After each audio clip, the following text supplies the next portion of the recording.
Hi guys, I am back with some more tips and tricks on this Samsung Galaxy S7 Edge, and if you have missed the episode 1, then check the description below for the link. Now this Samsung flagship here needs no introduction, so let's cut the chase and start this tips and tricks episode number 2. On the episode 1, I've shown you some jaw-dropping hidden tricks on the lock screen, so I'll start this episode with the home screen. Now some of you guys might have noticed that there is no apps drawer down below, and you can basically put another application here.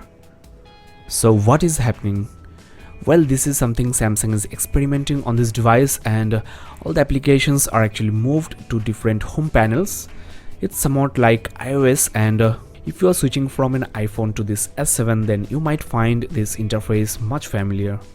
It's worth noticing that there is no repetition of the apps, as all of them are on the home screen. Now let me show you how to enable this feature. Under advanced features, you'll find Galaxy Labs, and this is the option you should check. Though this is in beta, you might find this feature by default on future Samsung devices. Now there is also another option which is quite handy. You can make a call just by pressing and holding the home button and say the name Superman.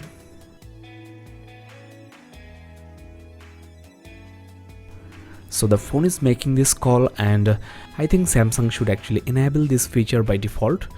You will lose access to Google Now using home button, but there is a widget for that on the home screen, and you can also enable by using OK Google voice command.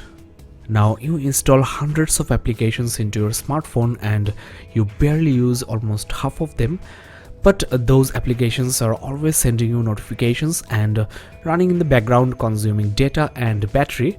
So what you can do is enable this app power saving mode under battery settings, and in this mode the apps that have not been used for more than 3 days will be set to save power, and to save more you can switch to always save power.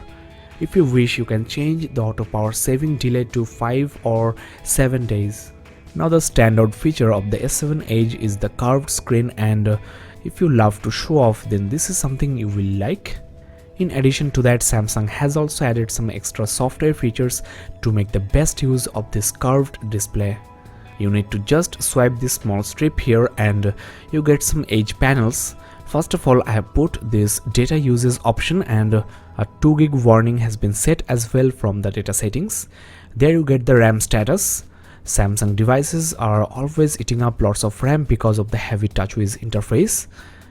Next, I have the My Places, that is, this panel will show some important and related application settings options when I'm at home or at workplace or outdoor.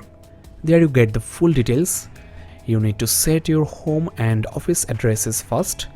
Then you can let your near and dear ones know you reached home or office safely. You will also receive reminders of the day's planner events and pictures taken at specific places. Related contact informations like when you are at your office, your boss's number or your wife's number will show up on the My Places panel. Here I can manage the shortcuts to functions and applications that are useful in this place I have pinned. This is for the custom settings that will be automatically applied when I am at home.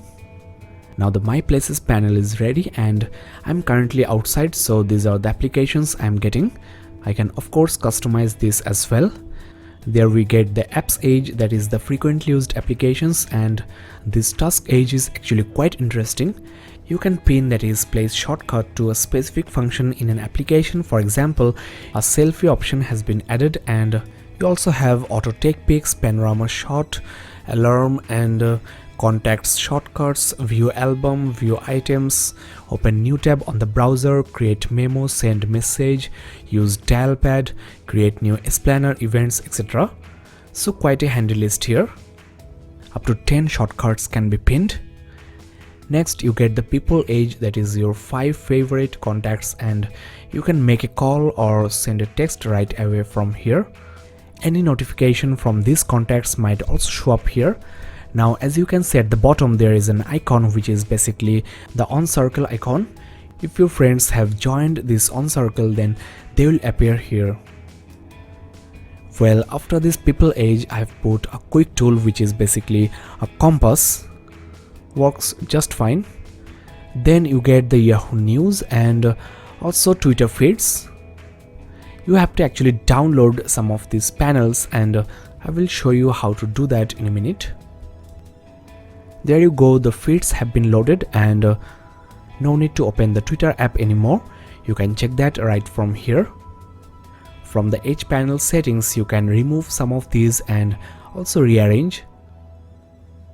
The transparency level can be set as well. Now let me show you how to download these add-on panels, and all of them are actually not free. There you go, you can download these from here if you want. Now if Edge panels are not activated on your phone, then go to the Edge screen settings and switch on this. By the way, the live wallpaper I am using is called Earth and Moon. You can find it on the Google Play Store.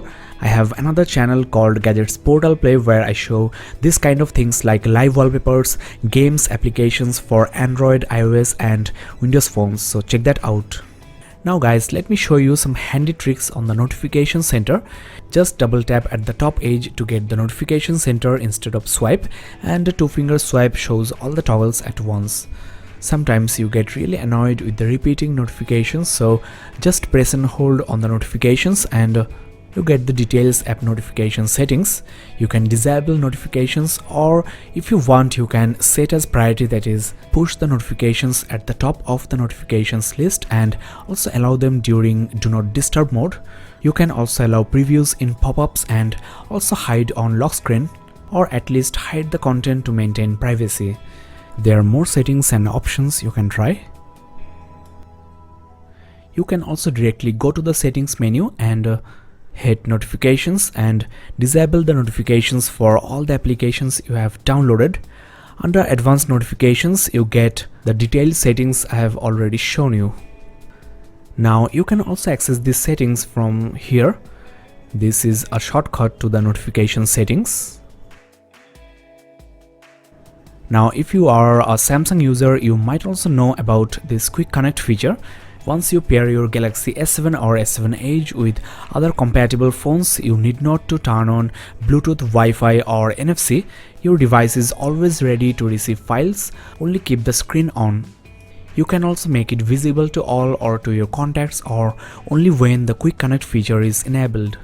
Now let me show you a very nice shorthand trick.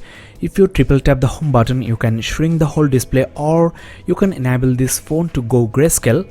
This might be very handy for saving battery, and this might also enhance your reading experience in the ebooks or in the browser. To enable, again go to settings menu and accessibility, direct access. Enable direct access and switch on grayscale. There are other options you can also enable. Now there are other ways to enhance color for better visibility. For example, if you go to vision and color adjustment, you can calibrate the display color. So if you have any type of color blindness, then this might help. You need to just rearrange the color boxes in order of similarity. Just drag and drop. Well, as you know, there is an RGB sensor at the top, and this helps the phone to set the best color tone for the display in accordance with the lighting condition in the surroundings. This feature is called Adaptive Display. If you wish, you can switch to Cinema, Photo or Basic mode. Adaptive Display also saves battery. Now as you know, you can take a screenshot just by pressing and holding the home and power keys simultaneously. There is another way to do that is by swiping your hand on the screen. Let me give you a demo. Now anything on this browser that is on the screen has been copied as an image on the gallery, but if you want to capture the whole website, then there is an option for that. Just after taking the screenshot, you need to click on Capture More. You can do this as many times as you wish until the scroll bar hits the bottom. Now once you tap on back button, the image has been saved and you can access from here. There you go. Now if you have any private or sensitive content on your phone, you can hide them. Just hit on More and move to Private. Now as the private mode is disabled, you need to put the password for this mode, which is basically different from your unlocking or any other password you have set on this device. So if your wife knows your unlocking password, you can still hide your content like secret photos, videos or documents from her. There is a toggle for private mode and press and hold to go to the settings. The password can be set here and you can also put numerical or alphanumerical or a fingerprint password. Now private mode supports gallery, music and voice recorder files, my files, documents and S-Notes. So when this private mode is on, all of your private documents are visible, and when it's disabled, everything just vanishes. Now there is another very interesting way to hide your content. You can move to Knox.